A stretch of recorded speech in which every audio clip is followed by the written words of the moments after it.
Question number 11 of exercise 10.2।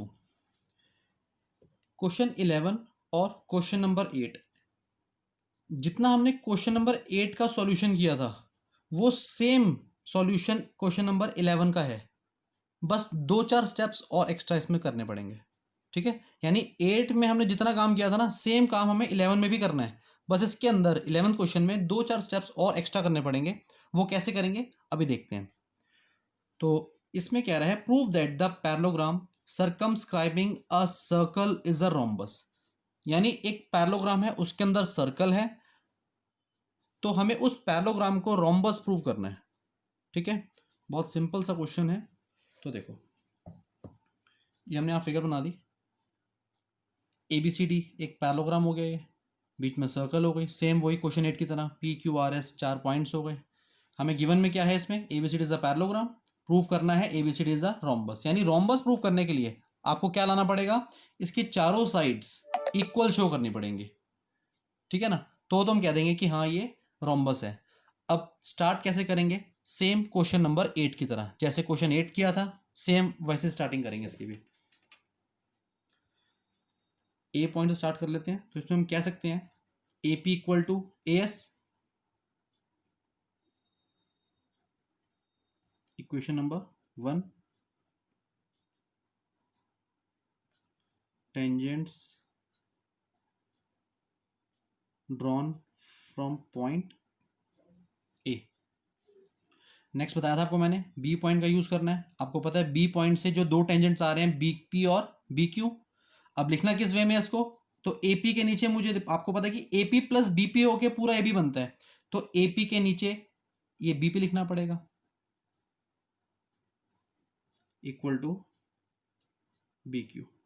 Second equation from point B। Next point आता है CQ equal to CR है, theorem 10.2। अब किसको मैं किसके नीचे लिखूं, देखो BQ, आपको पता है यहाँ पे BQ में मुझे CQ ऐड करना पड़ेगा, तो ऑब्वियस ही बात है BQ के नीचे क्या लिखना पड़ेगा मेरे को, CQ। और CQ किसके इक्वल है, CR के, तो सिंपल यहाँ पे CR लिख दो। This is equation number 3। Tangents drawn from point C, और लास्ट पॉइंट है D पॉइंट से दो टेंजेंट आ रहे हैं DR और DS, और ये दोनों इक्वल भी हैं, लेकिन किसको किसके नीचे लिखूं, CR में DR जब ऐड करूंगा तभी तो पूरा CD बनेगा, यानी CR के नीचे क्या लिखना पड़ेगा मेरे को, DR। DR इक्वल आ जाएगा DS के। This is equation number 4। Tangents drawn from point D, फिर वही ऐड करेंगे, add equation 1 2 3 and 4। AP plus BP plus CR plus DR equal to AS plus BQ plus CQ plus में DS। AP plus BP करेंगे तो AP plus BP पूरा AB बन जाएगा ये, plus CR plus DR, CR plus DR, ये पूरा कितना हो जाएगा, CD। ऐसे ही AS और DS, फिगर में देखो AS और DS में जब ऐड करेंगे पूरा कितना हो जाएगा, AD। BQ plus CQ, BQ plus CQ पूरा कितना हो जाएगा, ये BC। सेम काम हमने क्वेश्चन नंबर 8 में किया था, यहां तक बस। अब ठीक है, अब इस क्वेश्चन के अंदर हमें जो प्रूव करना है वो है रोम्बस, यानी किसी तरीके मुझे क्या है, चारों साइड्स यहाँ पे इक्वल शो करनी है। अब उसके लिए मैं कैसे काम करूंगा क्वेश्चन में, देखना आप। आपको पता है ये जो ABCD है ये पैरेललोग्राम है, क्वेश्चन में गिवन है।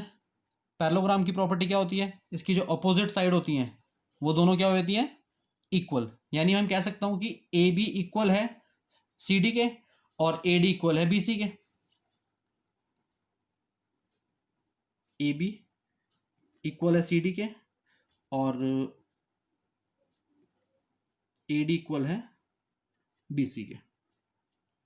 ठीक है, और रीजन लिख देना यहाँ पे, ABCD इज अ पैरेललोग्राम, ठीक है, तभी उसकी ऑपोजिट साइड्स क्या होती है, इक्वल। अब इसके बाद क्या करना है, देखो अब इस वाली इक्वेशन का यूज करूंगा मैं, ए बी की जगह तो ए बी रहने देता हूं, सी डी की जगह पे मैं ए बी पुट कर लेता हूं, ये हो जाएगा A B plus A B equal to A D का ए डी रहने देंगे, इसी तरह से बी सी की जगह पे क्या पुट कर लेते हैं, ए डी, कितना हो गया ट्वाइस ऑफ ए बी, और ये कितना हो गया ट्वाइस ऑफ ए डी, 2 से 2 cancel out, A B equal to आ गया ए डी के। देखो बेटा ए बी इक्वल था सी डी के, क्योंकि ये पैरेललोग्राम है तो उसकी ऑपोजिट साइड्स इक्वल होती हैं, A B equal to C D. एक बार फिगर चेक करना जरा, A B equal to C D, ठीक है, इसको मान लेते हैं फर्स्ट इक्वेशन, इसको मान लेते हैं सेकेंड इक्वेशन, और इसको मान लेते हैं थर्ड इक्वेशन। फिर ए डी इक्वल था बी सी के, ए डी इक्वल था बी सी के, यानी आमने सामने वाली साइड्स अभी तक इक्वल है इक्वेशन 1 और 2 में।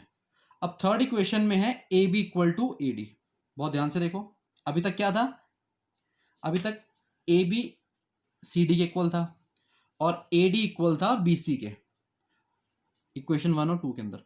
थर्ड इक्वेशन में आ गया A B equal to A D, यानी ए बी जो है वो ए डी के इक्वल आ गया,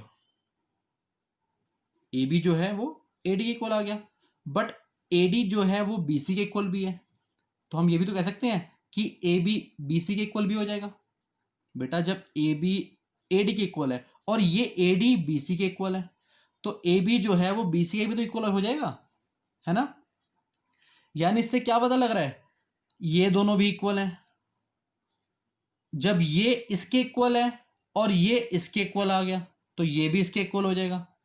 अब यहां से ये इसके इक्वल है, ये भी इसके इक्वल आ जाएगा। कहने का मतलब ये है इन तीनों इक्वेशन से हमारे पास क्या आ रहा है, चारों साइड्स इक्वल आ रही हैं।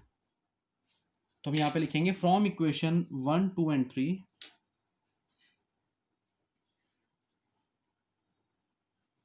1, 2 एंड 3, अगर हम तीनों को कंपेयर करें तो चारों साइड्स क्या हो जाएंगी, इक्वल, यानी A B equal to B C equal to C D equal to A D, ठीक है। जब चारों साइड इक्वल हो गई हैं तो हम कह सकते हैं हेंस